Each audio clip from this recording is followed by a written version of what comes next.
Nós queremos saudar os amados irmãos com a graça e a paz de nosso Senhor e Salvador Jesus Cristo. Amados, hoje nós vamos dar continuidade nesse majestoso livro de Apocalipse, no capítulo 14. Apocalipse, capítulo 14, entre os versículos 1 até o versículo 20. E o título e o tema desta mensagem, deste estudo é a Igreja Glorificada e a Condenação da falsa igreja, dos ímpios, da igreja prostituída, é a grande Babilônia meretriz. Vamos meditar nos versículos, mas primeiramente é importante fazermos aqui uma breve introdução. No estudo anterior, no capítulo 13, nós vimos que o grande dragão vermelho, que é o diabo, ele parou ali na frente do mar e convocou dois grandes aliados, são duas bestas, dois agentes de Satanás. A primeira besta, ela emerge do mar, ela surge do mar e ela é o anticristo, não é? O anticristo que representa o sistema opressor político do mundo contra os cristãos. A segunda besta, ela emerge da terra e ela é o falso profeta, representando ali o poderio da falsa religião, os falsos mestres, os falsos líderes, que levam os homens a adorar a primeira besta. Hoje aqui no capítulo 14 nós vamos estudar o terceiro aliado, nós vamos conhecer o terceiro aliado convocado por Satanás, formando então um quarteto do mal, o diabo, o anticristo, o falso profeta, e hoje aqui nós vamos estudar a grande Babilônia. Babilônia é chamada de a grande meretriz, ou seja, é o sistema do mundo corrompido e prostituído pelas pecaminosidades deste mundo perverso, cruel e manchado pelo pecado. Este mundo impuro. Nós vamos perceber que o capítulo 14, ele vai alternar constantemente entre a alegria da igreja glorificada e o juízo da igreja apóstata, essa grande Babilônia. Na verdade, aqui nós vamos estudar a quarta sessão dentre as 7 sessões que divide todo o livro de Apocalipse. Apocalipse, ele é construído por 7 grandes sessões, né? Que vai desde a primeira vinda de Cristo até a segunda vinda de Cristo. E essas sessões, elas são paralelas e progressivas. Cada sessão, ela, ao se concluir aqui em Apocalipse, ela se repete no sentido de que é a mesma história sendo contada com uma perspectiva diferente. Ou seja, elas não são cronológicas, elas são sessões paralelas e progressivas, culminando na segunda vinda de Jesus Cristo. Bom, dito isso, a gente pode aqui então começar o texto no capítulo 14, a partir do primeiro versículo. Aliás, os versículos de 1 a 5 vai justamente tratar da igreja glorificada que está com Cristo no céu. É uma cena tremenda. Vamos acompanhar juntos. Versículo 1 diz: olhei, e eis o Cordeiro em pé sobre o monte Sião, e com ele 144.000, tendo na fronte escrito o seu nome, ou seja, o nome do Cordeiro e o nome de seu Pai. A igreja aqui, ela está selada e ela está de pé com o Cordeiro. Quem é o Cordeiro? O Cordeiro é Cristo. Ela está de pé com este Cordeiro e ambos estão de pé diante do trono no Monte Sião. Mas o que é esse Monte Sião? E o que ele representa? Em Hebreus, no capítulo 12, entre os versículos 22 e 23, a Bíblia nos diz assim: mas tendes chegado ao Monte Sião, e é a cidade santa, a cidade do Deus vivo, a Jerusalém celestial, e há incontáveis hostes de anjos, e a universal assembleia da igreja dos primogênitos arrolados no céu, e a Deus, o juiz de todos, e aos espíritos dos justos aperfeiçoado. O Monte Sião é a cidade do Deus vivo. O Monte Sião é a Jerusalém celestial, é o novo céu, a nova terra. O Monte Sião é o céu. E quem vai estar neste santo lugar? Aqui a Bíblia diz que são os 144.000. Esses 144.000 nós já estudamos nós já tratamos nos estudos anteriores, você pode até entrar nos cards aí que eu vou disponibilizar agora, porque, na verdade, os 144 mil, eles representam os salvos de Cristo Jesus espalhados pela face da terra, pelo globo terrestre. Este número, ele não é simbólico. Não representa um grupo específico de pessoas. E nós vemos que esses 144 mil são 12 mil das 12 tribos de Israel. Ou seja, eles representam, é uma simbologia e representa a totalidade de Jesus Cristo em todas as épocas e em toda a história, em todos os tempos. O texto nos diz que eles têm na fronte o seu nome e o nome do seu pai escrito. Ou seja, os selados de Deus receberam o selo de Deus, mas também aqui recebem o nome do Cordeiro. Que coisa tremenda! E há aqui já o primeiro grande contraste com os adoradores da besta, que foram marcadas para a condenação. Nós vimos isso em Apocalipse capítulo 13. Há um contraponto, há uma diferença aqui nitidamente. A igreja falsa recebe a marca da besta, enquanto que a igreja fiel recebe a marca do selo de Deus, com o nome de Deus e do Cordeiro. É algo tremendo. E aqui nos versículos 2 e 3, nós vamos ver que essa igreja ela está cantando, ela está louvando, enquanto que os adoradores da besta estão blasfemando, como vimos claramente no capítulo 13. Olha o que está escrito. Versículo 2. Ouvi uma voz do céu, como voz de muitas águas, como voz de grande trovão. Também a voz que ouvi era como de arpistas, quando tangem a sua harpa. João, ele ouviu a voz como de muitas águas. É o som do louvor da igreja glorificada. O que isso representa? João, ele está na ilha de Patmos. Então, as ondas, o barulho do mar, quando eles batiam na rocha, faziam um barulho tremendo. Isso aqui implica, representa o poder e a força do louvor da igreja glorificada. E não somente isso, a voz também tinha som de trovão. O trovão representa um grande tremor, é a majestade, é o poderio. Mas também, ao mesmo tempo, João, ele ouviu uma voz como de uma bela sinfonia de som de harpas. E isso representa a melodia, a doçura. A igreja está cantando, é o cântico dos vitoriosos, daqueles que passaram pela perseguição, pela grande tribulação. A besta e os seus adoradores estão blasfemando, mas a igreja glorificada está cantando, é o cântico dos vitoriosos. E enquanto os adoradores da igreja falsa, eles estão blasfemando contra Deus, está escrito em Apocalipse 13:6, os remidos do Senhor estão cantando um cântico novo, forte, poderoso e com uma doce melodia. É algo tremendo. E olha o que diz aqui no versículo 3, quando diz: entoava um novo cântico. Não é? Essa igreja está entoando um novo cântico diante do trono. Que visão tremenda! Diante dos 4 seres viventes e dos anciãos. E ninguém, diz a Bíblia, pôde aprender o cântico, senão os 144 mil que foram os comprados da terra. O que isso significa?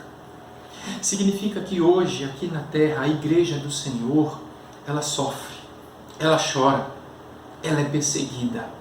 Mas a Bíblia nos diz que Deus enxugará dos olhos toda a lágrima, e então a alegria será completa com um novo cântico, como diz a Bíblia. O texto aqui nos diz que ninguém, escute bem, ninguém poderá aprender esse cântico novo, a não ser tão somente os remidos, os comprados pelo sangue do Cordeiro. Aleluia, glórias a Deus. Você que está assistindo a esse estudo agora, você quer aprender esse cântico novo? Você quer fazer parte desse lindo coral? Saiba que Deus amou o mundo de tal maneira que deu seu Filho unigênito, para todo aquele que nele crê não pereça, mas tenha a vida eterna. João 3,16.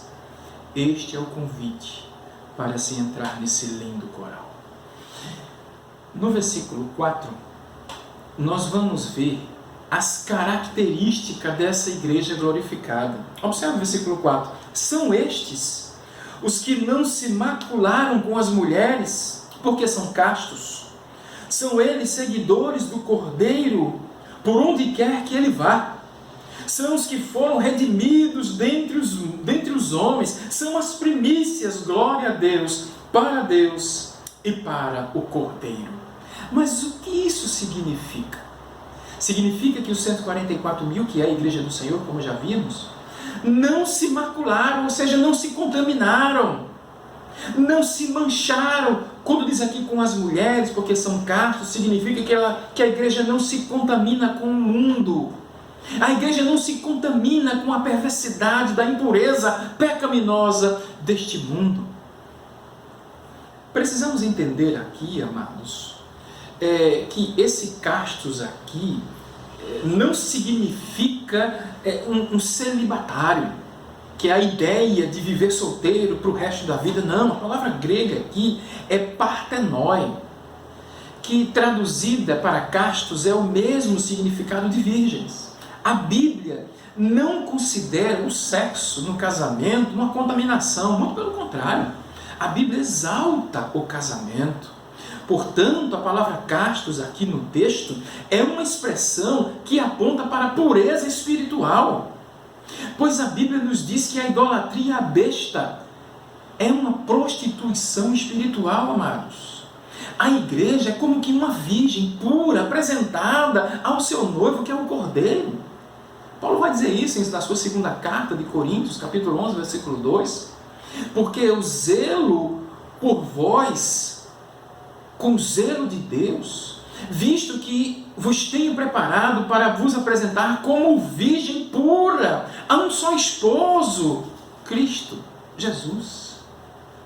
Portanto, os 144 mil são virgens e castos, no sentido de terem se recusado a se manchar, participando da prostituição que é a adoração à besta. A igreja é apresentada a Cristo como uma noiva que precisa ser casta, precisa ser pura. Essa noiva precisa ser virgem. Foi o próprio noivo quem a purificou através do seu sangue na cruz do Calvário, pois ela mesma não é pura. Ela não é pura em si mesma. Esse versículo nos diz ainda mais 3 grandes verdades sobre a igreja do Cordeiro. A primeira, acompanhe aí no versículo 3. A primeira nos diz, a primeira grande característica nos diz que eles são seguidores do Cordeiro para onde quer que o Cordeiro vá. Jesus nos disse: as minhas ovelhas ouvem a minha voz, eu as conheço e elas me seguem, eu dou a elas a vida eterna. Nós acompanhamos o Cordeiro porque Ele é o nosso Mestre, nosso Senhor, o nosso Salvador, e Ele nos dá a vida eterna. A segunda grande característica dessa igreja é que diz a Bíblia que eles foram redimidos dentre os homens. Colossenses capítulo 1, versículos 13 e 14. Deus nos libertou do império das trevas e nos transportou para o reino do Filho do seu amor, no qual temos a remissão dos pecados. O Senhor nos comprou com seu sangue na cruz do Calvário e expiou os nossos pecados. Ele perdoou os nossos pecados. A terceira grande característica desta igreja aqui no finalzinho é que diz que essa igreja ela é a primícia para Deus e para o Cordeiro. O que isso significa? Significa que nós somos a melhor parte da colheita de Deus. Somos a oferta agradável ao Senhor, por isso Ele nos ama tanto. Somos a primícia de Deus, oferta agradável. E no versículo 5, continua aqui as características da igreja glorificada. Acompanhe comigo no versículo 5. E não se achou nesta igreja mentira na sua boca, nem mácula. Enquanto os ímpios blasfemam e se contaminam com a meretriz, seguindo uma mentira, a besta e os seus falsos milagres, os redimidos não têm mentira na boca e nem mácula em sua vida. Não significa dizer que a igreja glorificada aqui na terra, a igreja militante aqui na terra, ela não peca. Somos pecadores. Porém, nós não queremos, não suportamos pecar, não gostamos de pecar, não queremos nos contaminar com este mundo poluído e impuro. Por isso que a Bíblia de Deus diz, lá em 1 João capítulo 3, não ameis o mundo, nem as coisas que há no mundo, pois aquele que ama o mundo, o amor do Pai não está nele. Esse versículo nos diz algo muito importante. Nos dias de hoje, o que é que os nossos lábios estão fazendo? Eles estão exaltando a Deus? Ou eles exaltam a besta, o diabo e os seus agentes?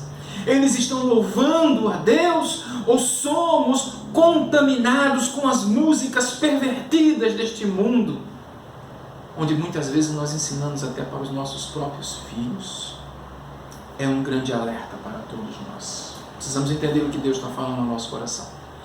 A partir aqui do versículo 6, nós temos um grande anúncio, é o Evangelho.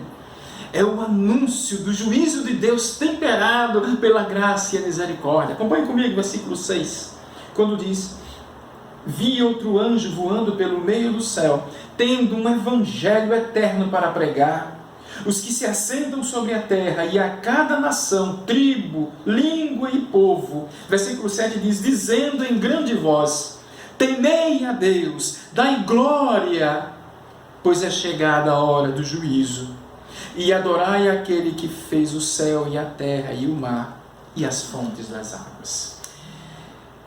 Há aqui um grande destaque do Evangelho da salvação. Antes do juízo final, Deus alerta, Ele avisa e chama o homem ao arrependimento. Os moradores da terra são alertados sobre a chegada do juízo. Essa expressão, quando diz que um anjo veio voando do meio do céu com o evangelho eterno para pregar, é simbólico, pois nós sabemos que não é a função dos anjos pregar o evangelho. A Bíblia nos diz que eles até gostariam de fazer isso, eles desejam, eles anelam, mas este privilégio foi dado ao homem. Portanto, o anjo aqui simboliza apenas que ele está dando um destaque ao evangelho. Esse evangelho que começa em Gênesis 3,15, onde o Senhor prometeu a salvação do seu povo. Esse evangelho que vai de Gênesis ao Apocalipse é a missão da igreja, pregar o evangelho. Estes versículos 6 e 7 é a grande comissão, anunciando o juízo de Deus. O versículo 7 diz: temei a Deus e dai glória. É como se nós estivéssemos pregando isso agora. Temam a Deus, dê glória a Deus, vós moradores da terra. Isso é o evangelho sendo pregado, querido. Essa é a nossa grande missão. Se percebermos aqui, esse evangelho, ele é um grande anúncio, proclamando as boas novas de salvação aos homens, dando a oportunidade a se voltarem para Deus. Mas também esse evangelho nos traz uma grande mensagem, quando diz: pois é chegado o seu juízo. Sem dúvida, Deus está alertando os moradores da terra. Muitas igrejas só pregam a metade desse versículo. Temei a Deus, dai glória a Ele, mas não prega que o juízo de Deus, o juízo final de Deus é chegado. Por isso que muitos homens preferem viver de tal maneira como se o juízo nunca fosse chegar. Pedro vai dizer isso na sua segunda carta, no capítulo 3, nos versículos 3 e 4. Nos últimos dias, diz Pedro, virão escarnecedores com seus escárnios, andando segundo as suas próprias paixões e dizendo: onde está a promessa da sua vinda? Porque desde os nossos pais dormiram, nós temos ouvido isso, mas tudo permanece do mesmo jeito, do mesmo princípio da criação. A Bíblia nos diz que as pessoas cada vez mais vão ficar desapercebidas e desatentas. Jesus fala isso no seu sermão profético em Mateus, no capítulo 24. Será como nos dias de Noé, diz a Jesus. As pessoas se casam e dão-se em casamento. Se casam e davam-se em casamento. O que significa isso? Não é nada de mal casar e se dar em casamento. Porém, isso implica que as pessoas vão fazer isso e estão fazendo cada vez mais sem cumprir as exigências divinas, sem ligar para os mandamentos de Deus, o mundo cada vez mais secularizado, esquecendo-se da ordenança e dos mandamentos e da palavra do Senhor. Mas aqui no versículo 8, outro anjo anuncia que o juízo chegou. E a primeira a cair é a igreja falsa, é a igreja apóstata, é a igreja prostituta. Olha o que a Bíblia diz no versículo 8. Seguiu-se outro anjo, o segundo, dizendo: caiu, caiu a grande Babilônia, que tem dado, olha essa expressão, grifa na sua Bíblia, que tem dado a beber a todas as nações do vinho da fúria da sua prostituição. Quem é a Babilônia? A Babilônia é o sistema do mundo carnal e seus prazeres. A Babilônia é a grande meretriz. E a Bíblia nos diz que o vinho da sua fúria é de prostituição, seduzindo, enganando, derramando pornografia, derramando perversão, derramando sensualidade, a fim de que os homens venham a ser adúlteros, prostitutos. É uma igreja prostituta. Lá em Apocalipse, no capítulo 17, versículo 5, nós temos aqui a característica dessa igreja. Versículo 5 do Apocalipse 17. Na sua fronte achava-se escrito um nome, um mistério: Babilônia, a grande, a mãe das meretrizes e das abominações da terra. A igreja falsa seduz, engana, mas a Bíblia diz que aqui ela vai cair. Ela vai cair.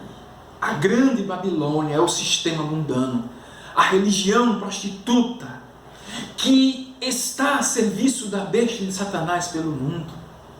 Por isso essa expressão que ela dá de beber a todas as nações do vinho da fúria da sua prostituição, significa dizer que a sedução será universal. Ela cativa a muitos, oferecendo prazeres momentâneos. Além de tudo, essa igreja, ela persegue a igreja verdadeira. Esse é o sentido do vinho da fúria dessa igreja. Mas a igreja que percebe e que matou os santos e que mata os santos de Deus e que matará, será totalmente esmagada no furor da ira do Senhor. Porém, precisamos estar atentos, amados, vigilantes. Porque o primeiro aliado de Satanás, que é a primeira besta, que representa o poderio dos governantes opressores anticristãos, o poder militar e econômico. O segundo aliado de Satanás, que é a segunda besta, que representa o poder religioso dos falsos profetas, falsos mestres, que levam a adorar a primeira besta. E o terceiro grande aliado de Satanás, que estamos estudando aqui, a grande Babilônia, que representa o mundo sedutor, corrompido pelas práticas pecaminosas. Esses três agentes são os aliados do diabo para enganar e seduzir as pessoas. Aquele que não cede ao anticristo e não cede de falso profeta pode ceder diante dos prazeres deste mundo. Temos que ter cuidado, temos que estar atentos. Agora, nos versículos de 9 a 12, o anúncio vai tratar da condenação dos adoradores da besta. Olha o que está escrito no versículo 9. Seguiu-se a este outro anjo, o terceiro, dizendo em grande voz: se alguém adora a besta e a sua imagem, e recebe a sua marca na fronte sobre ele, sobre a sua mão. Versículo 10 diz: também esse beberá do vinho da cólera de Deus, preparado, grifa na sua Bíblia, sem mistura, do cálice da sua ira, e será atormentado com fogo e enxofre, diante dos anjos e na presença do Cordeiro.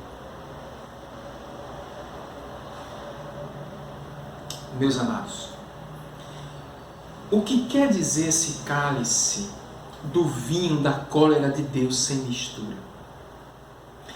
O vinho naquela época não tinha as técnicas de refinamento. Por isso o vinho ele era misturado com água. Essa água tornava o vinho, digamos, mais degustável, não tão forte.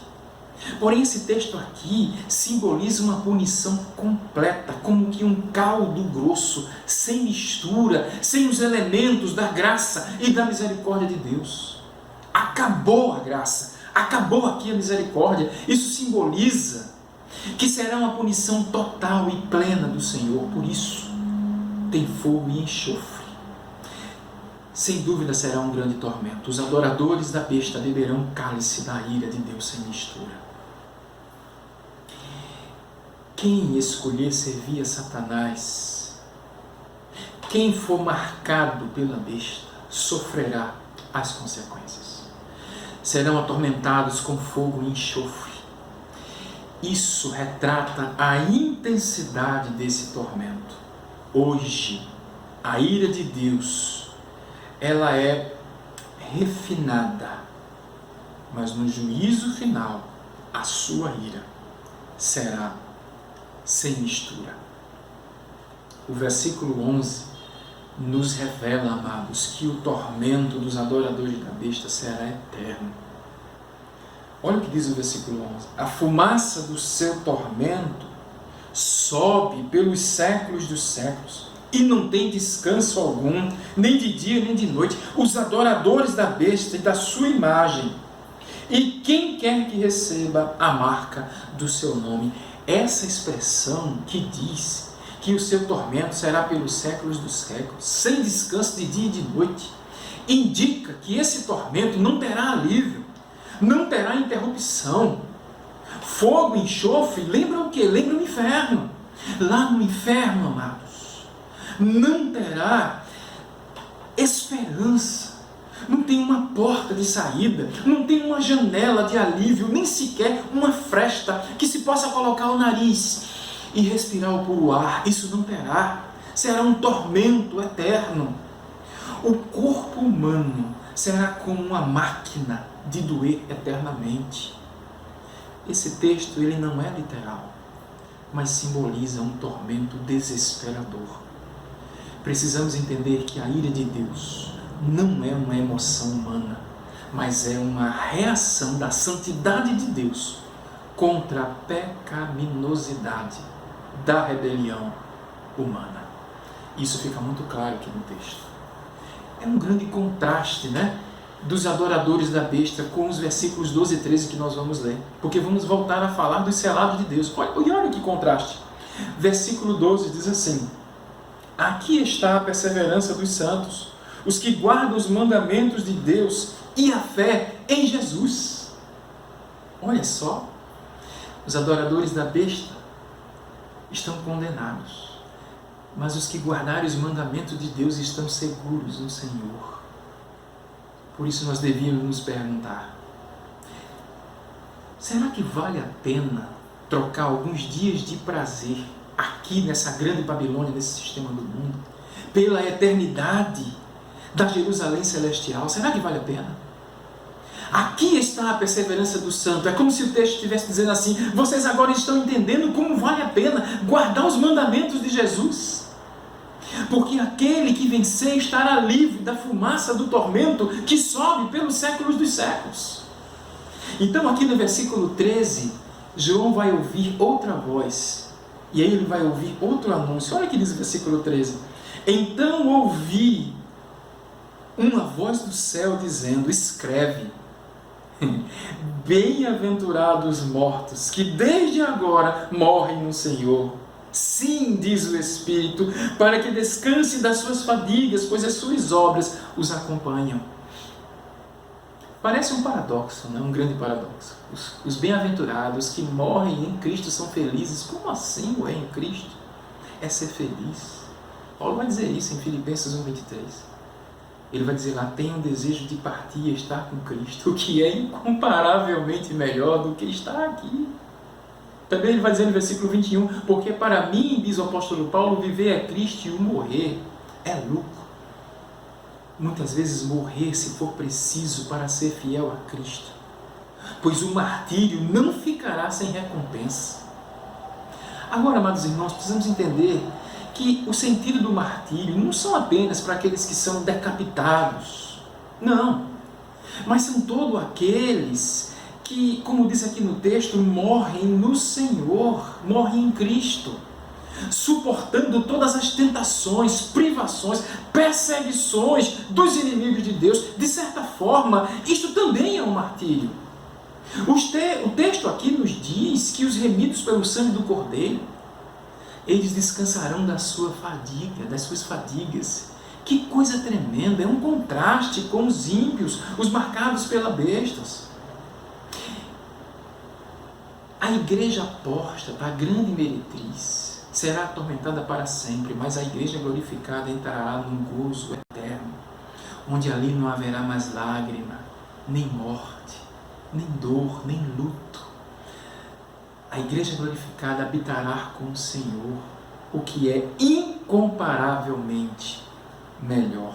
Que grande lição é essa?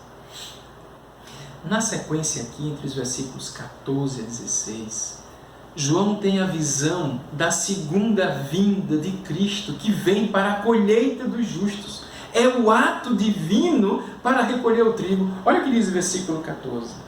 Perdão, o versículo 14. Olhei, e eis uma nuvem branca, e assentado sobre a nuvem, um semelhante a filho do homem, tendo na cabeça uma coroa de ouro, e na mão uma foice afiada. Cristo, ele voltará gloriosamente. O semelhante a filho do homem aqui é Jesus. Em Atos, no capítulo 1, versículo 9, vimos que Jesus Cristo, ele sobe, ascende aos céus em uma nuvem, mas em Apocalipse 1,7, ele virá com as nuvens. Aqui na descrição, ele tem uma cabeça, uma coroa de ouro. Isso representa que Cristo é vencedor, representa que Jesus é vitorioso. Sua volta será visível, externa e gloriosa. Agora, aqui o texto nos diz que ele também traz uma foice na sua mão. O que isso significa? Em Mateus, no capítulo 24, entre os versículos 29 e 31, o próprio Cristo ele diz: logo em seguida a grande tribulação daqueles dias, diz o Senhor, aparecerá no céu o sinal do Filho do Homem.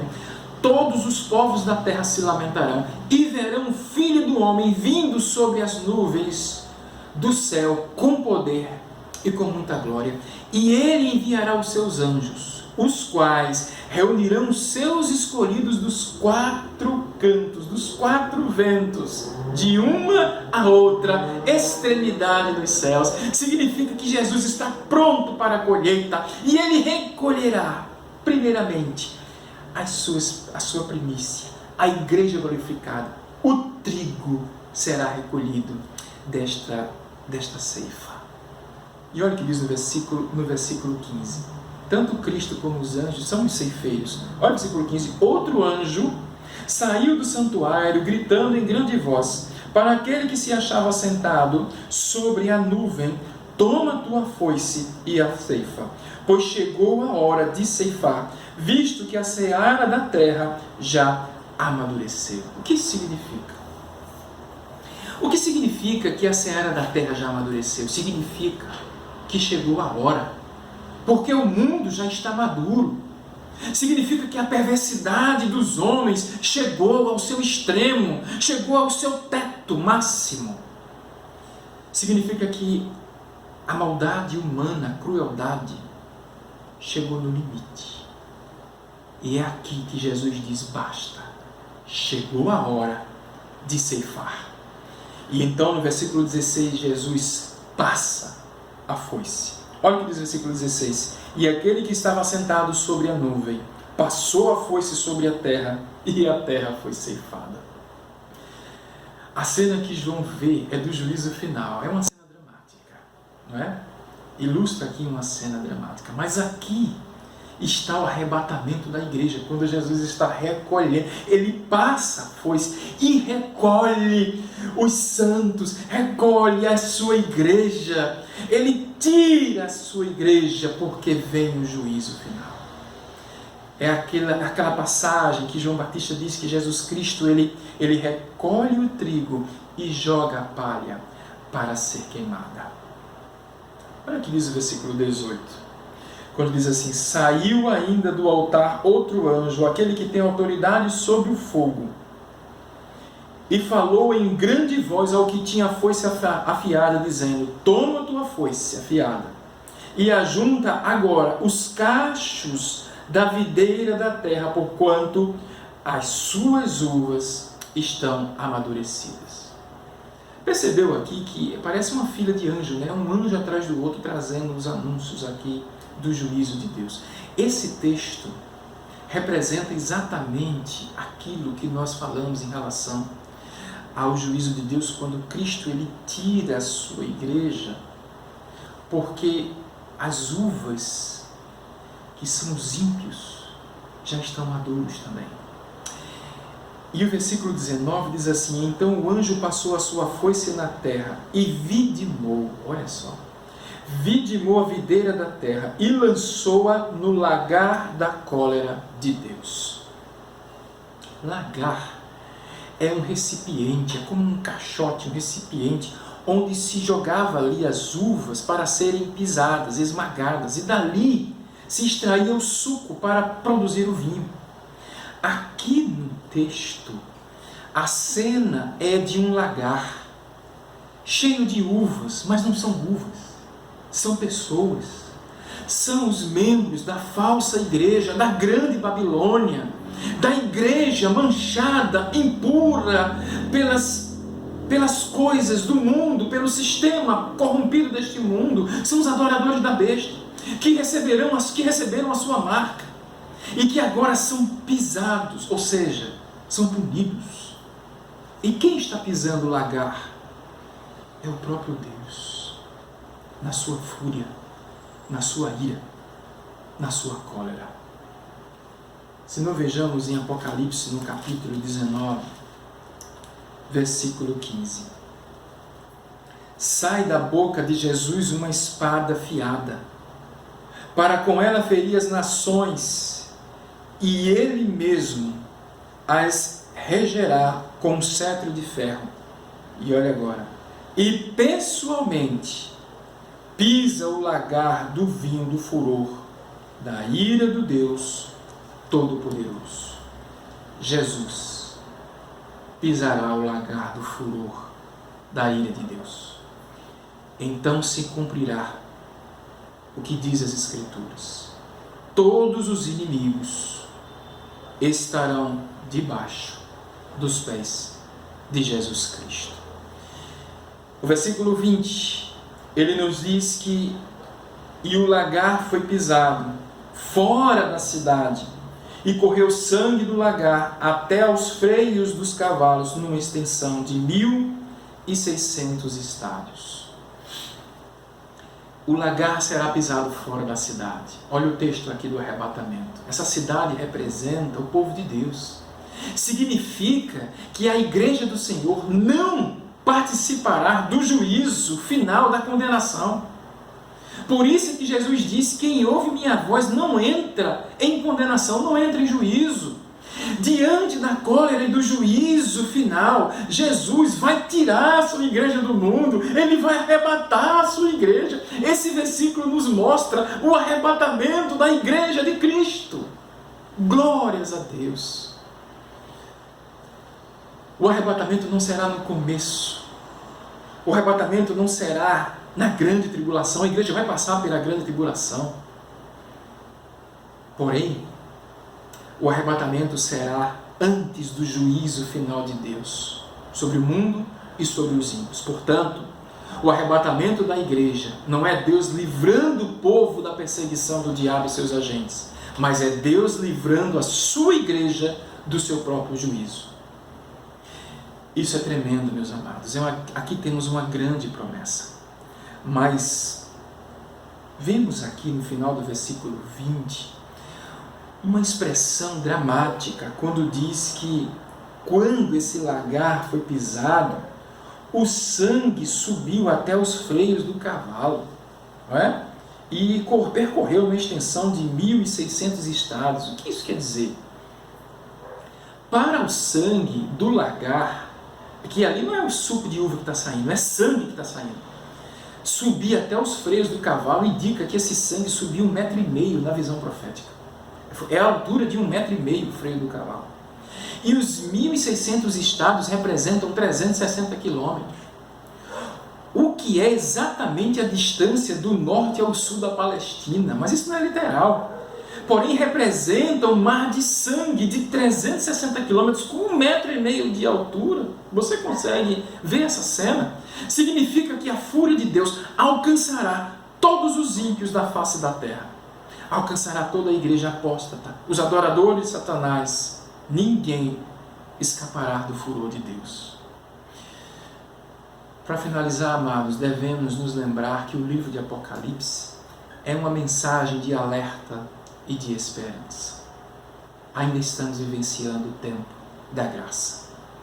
É por isso que o apóstolo Pedro ele escreve na sua segunda carta, no capítulo 3, versículo 9: não retarda o Senhor a sua promessa, como alguns a julgam demorada, pelo contrário, ele é longânimo para convosco, não querendo que nenhum pereça, senão que todos cheguem ao arrependimento.